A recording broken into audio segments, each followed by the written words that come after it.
Seri Orang Kudus ke-44. Santo Bartolomeus,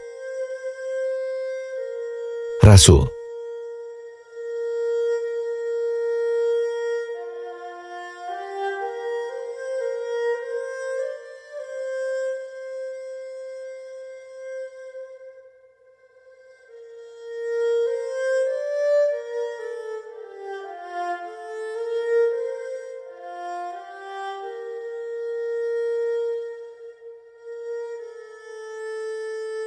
Saya, Bartolomeus. Orang mengenal saya sebagai Santo Bartolomeus atau Rasul Bartolomeus.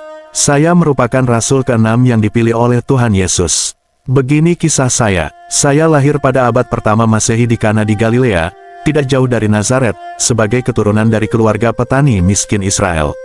Akar nama saya terdapat pada dua kata yaitu, Bar dan Tolmai, yang artinya putra dari Tolmai atau Talmai.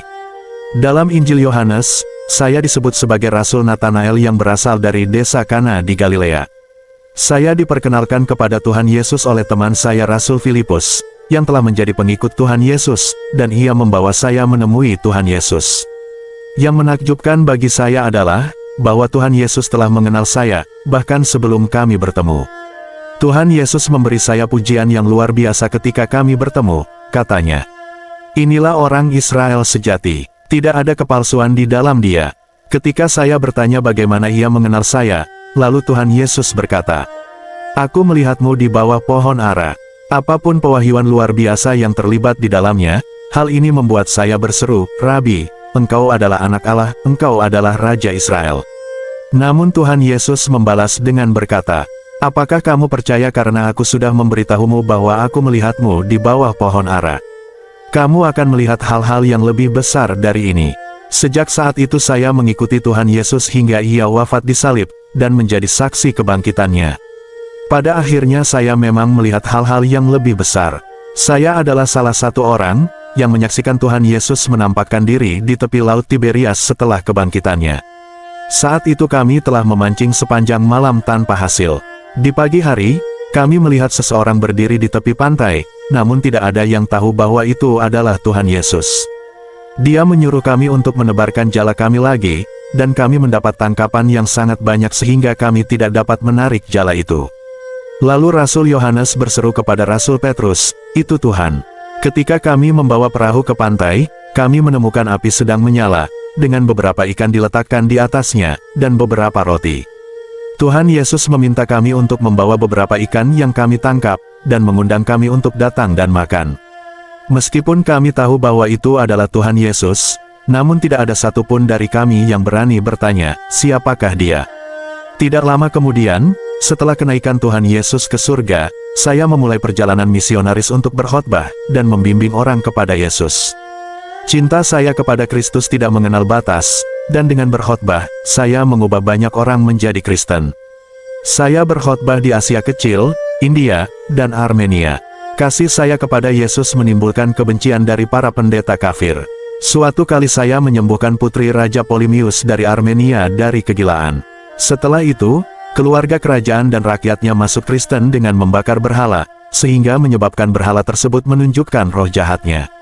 Kemudian, karena cemburu dan kedengkian, saudara laki-laki dari raja tersebut yang bernama Astiages, menyalibkan saya secara terbalik, lalu menguliti kulit saya, dan pada akhirnya memenggal kepala saya.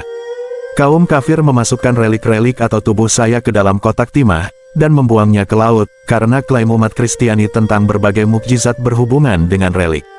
Arus air menyeret peti mati saya tersebut ke Pulau Lipari, tempat saya dimakamkan di kuil. Setelah beberapa waktu, relik saya dipindahkan, pertama ke Benevento, dan kemudian ke Roma.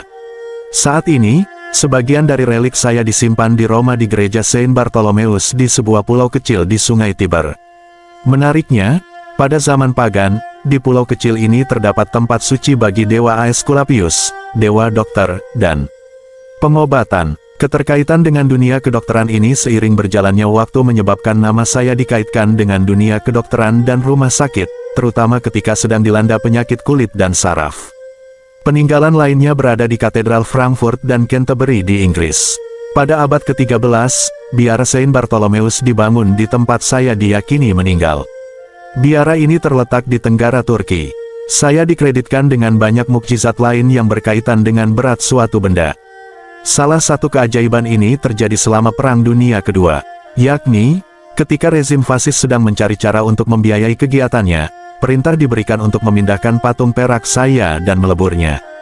Ketika mereka mengukur patung tersebut, beratnya hanya beberapa gram, sehingga ide awal ditinggalkan, dan patung saya tersebut dipasang kembali pada tempatnya.